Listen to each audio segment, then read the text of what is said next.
What's going on, guys? I'm the Walrus Jedi, and welcome to another video. Today, I will be talking about Tales of the Underworld, the latest show from Dave Filoni. So if you like these kinds of videos, then please consider liking and subscribing and hitting the notification bell for more. And without further ado, let's get to it. Alright, Dave Filoni strikes again as the third Tales series dropped on May the 4th. The first show was Tales of the Jedi, dropping October 26th, 2022, with 6 episodes, 3 following Dooku as a Jedi, and 3 following Ahsoka at various points in her life. The Dooku episodes were interesting, but the trio for Ahsoka felt unnecessary and an excuse for Filoni to tell more stories with a character that he will never kill off. Super fun, just a little passion project to tell some short stories. Yeah. I was writing these little shorts on the airplane, and when I was traveling, and they were the only ones I let read them. And when they were reading them, they're like, "Oh, I really like these. Would you want to make these?" And I thought, sure, yeah. They're just interesting little shorts that tell the journey of two characters in brief little bites, throughout their lives. So I'm excited for you guys to see them. Tales of the Empire followed 18 and a half months later on May the 4th, 2024, centering on Morgan Elsbeth and Barriss Offee. The 3 episodes for Morgan Elsbeth, the Night Sister from The Mandalorian and Ahsoka, saw her surviving General Grievous's massacre of the Night Sisters on Dathomir. She then joins up with Thrawn. This is a dud of an arc, in my opinion, as, it follows a dead character, and in my opinion, once she died in Ahsoka, it's like, who cares about her past? At least I didn't. Not that even if she was alive, I really wouldn't have wanted more with this character. What an odd choice. And then you have Barriss Offee. Her 3 episodes see her become an Inquisitor, but she isn't a true believer, so she leaves to be a hermit, but the Inquisitors eventually catch up to her and she dies. Kind of garbage. It does kind of continue the ruination of Barriss from the expanded universe, but they already did that in TCW. Yeah, so the only things that I liked from Tales of the Empire were cameo things. Was it neat to see Vader? Sure, but he doesn't do anything. And General Grievous looked pretty cool. Slaughter and Night Sisters, but yeah, that's it. Now comes the latest from Dave Filoni, Tales of the Underworld. 2 characters we see in this, Asajj Ventress and Cad Bane. The 3 episodes for Ventress sees her taking a young Jedi Padawan to the path, but he decides to go with her instead. What was the point of that story? Because I thought the whole point of this was to get the kid to the path to, go to the fellow Jedi, but he decides to go with Ventress instead. Didn't we kind of see this story in Mandalorian? Because what is the Mandalorian trying to do with Grogu for the first 2 seasons? He's trying to get Grogu back to the Jedi. And then Grogu makes the choice to go back. Yeah, it's very similar. Yeah. Wouldn't it have been just fine if the kid would have decided to stay on the Jedi path and do that? Guess not. Here's some quotes. So, Alex Spotwood, a senior producer for the Tales shows, specifically for Ventress, we get to see an assassin who's been murdered, and we get to tell a bit of that story of where she comes from and why she abandons a part of her life. That's kind of talking about bringing Ventress back from the dead. Then we have one from Brad Ralph, who's the supervising director of Bad Batch. We love Asajj Ventress. She's a character that we've been wanting to tell more stories about.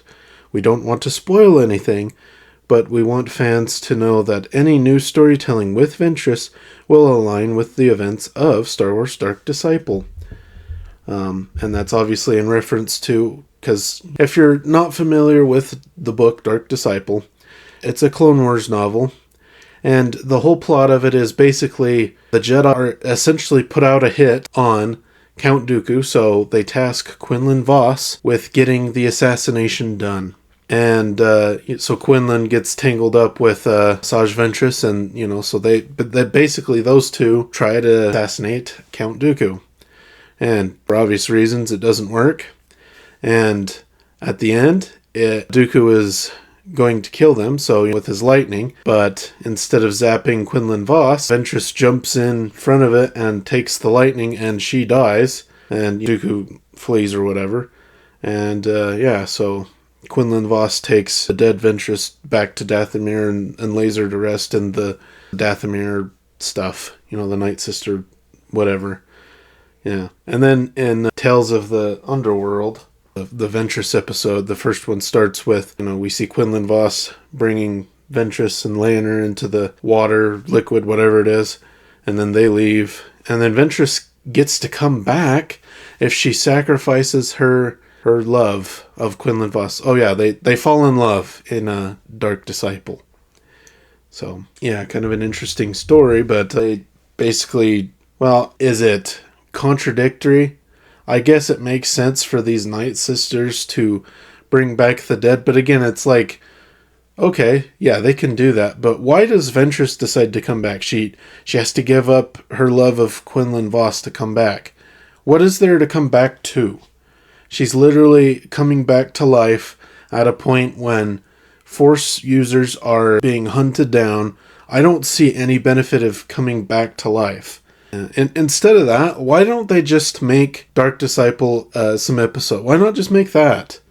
People would be satisfied with that, I feel like. But no, they want to tell more stories with Ventress, so let's bring back another dead character, because they've done that way too much. It's a huge problem. Alright, the Cad Bane episodes. They see him living on the streets when he's a kid. He's hanging out with a fellow street rat. And they both get recruited by a criminal. And this criminal looks a lot like what Cad Bane... He's got the hat. He's kind of got the style. He's even got the toothpick that Cad Bane sometimes chews on. So it's kind of dumb. His mentor is killed by the marshal. So he shoots the marshal and discovers that his friend from childhood, who, when they were kids, Cad Bane escaped with the criminal gang, but his friend got captured by the cops. So his friend, years later, is in law enforcement, and he arrests Cad Bane for shooting the marshal. Years later, Bane gets out of jail and comes for revenge. He duels his friend and kills him. And he also discovers that, he has a son. So making it complicated. Is this going to be relevant to some future story? I doubt it. What's the point? That wasn't needed. I don't think we needed to see Cad Bane's origin story. If we were going to tell more Cad Bane stories, it's like, yeah, sure, let's tell a couple of early bounty hunting missions with Cad Bane. That's fine, but I don't really care about his origin story. I didn't really need to know that, he was a street rat orphan on the streets of Duro or whatever. It's dumb. This is an example of Dave Filoni expanding on a character that isn't needed to... We didn't need to know the backstory. It's interesting how this series demonstrates Filoni's faults with his Star Wars. He usually only plays with a handful of characters like Ahsoka, Ventress, Sabine Wren, Cad Bane, and a few others, and rarely does he expand on that. If he's going to bring back characters, it's going to be some Rebels characters or some Clone Wars stuff. And how many characters have been killed and then brought back, or will be? We have Maul, Sabine Wren. Now, she didn't die, but she took a lightsaber wound to the gut, and Qui-Gon Jinn died of basically the same injury. To me, Sabine should have died. Ahsoka has died multiple times, by the way. She died in the Mortis arc and had to be brought back with the sacrifice of the daughter. And then in Rebels, she basically died fighting Darth Vader, but through the world between worlds, which only exists so Ahsoka does not die. And again, it's used to save Ahsoka again in Ahsoka. So the world between worlds is used twice to save Ahsoka so she doesn't die. Ahsoka has died 3 times. Cobb Vanth was a dead character who they brought back, as you see at the end of Book of Boba Fett. Cad Bane is dead, but I mean, come on. That little flashing light beeping noise. Yeah, he's coming back. Ventress, Boba Fett, Reva from Obi-Wan. She dies twice because she gets stabbed by Anakin, and she gets stabbed by Darth Vader. She survives 2 stab wounds in the gut. I don't understand when she was a little kid, when she got stabbed by Anakin, how she survives that. The Grand Inquisitor gets a gut wound. He gets stabbed, and he lives. Obviously Palpatine, but that isn't Filoni, but still. Too many characters have died or have received wounds that they should have died of, and they're fine. It's too much. This list will only get longer, I'm sure. He can't resist bringing back more dead characters. Who's next? Plo Koon? Plo Koon would not shock me, considering that he likes Plo Koon as a character. But I don't know how you bring Plo Koon back. But then again, they've brought Palpatine back and all this crap. So yeah, I mean, Mace Windu. Are they going to bring Maul back again from the dead? For all we know, they could do that. Barriss Offee, Morgan Elsbeth, who knows? Death is meaningless to the man in the cowboy hat. No stakes in his stuff, because if a character dies, no problem. They'll most likely be back. If you want to tell more stories with a character, then don't kill them. I think that's pretty simple. If you want to tell more stories with a character, don't kill them. Or go back and tell past stories then. Don't bring back dead characters. It's kind of old at this point. If you are going to kill a character, then commit to it. Grow a pair and let that character stay dead. You don't have to kill off characters to have stakes in it. There does need to be consequences of actions. And sometimes that means death. Take Ventress's death in the novel Dark Disciple.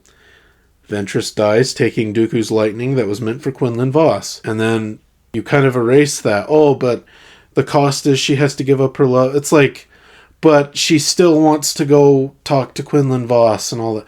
I just fail to see that. I think that's a stupid decision. I think it's just a loose, like, we need some kind of explanation. So here it is. To me, it's like, why does she want to come back? What is there to come back to? Yeah, it doesn't make sense to me. She dies for love, but she sacrifices her love to live, which I think is kind of dumb. You know, I mean, Dark Disciple, it was a decent book. And yes, I know that Dark Disciple contradicts EU stuff, especially with Ventress and Quinlan Vos, but it's TCW related, so of course it's going to conflict with the expanded universe, even though the Clone Wars is supposed to fit right in with the expanded universe. They really just wanted to tell more Ventress stories. We'll see what Filoni does in Maul Shadow Lord.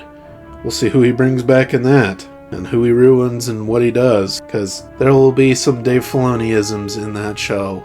He'll bring back Clone Wars characters. I'm sure we'll reference Rebels stuff. And there is that female Ed Twi'lek in the trailer. And there's a chance that's Darth Talon, because, well, that's all I have to say about this. Let me know your thoughts on Tales of the Underworld and all Dave Filoni stuff in the comments down below. Don't forget to like and subscribe if you enjoyed, and until next time, thanks for watching.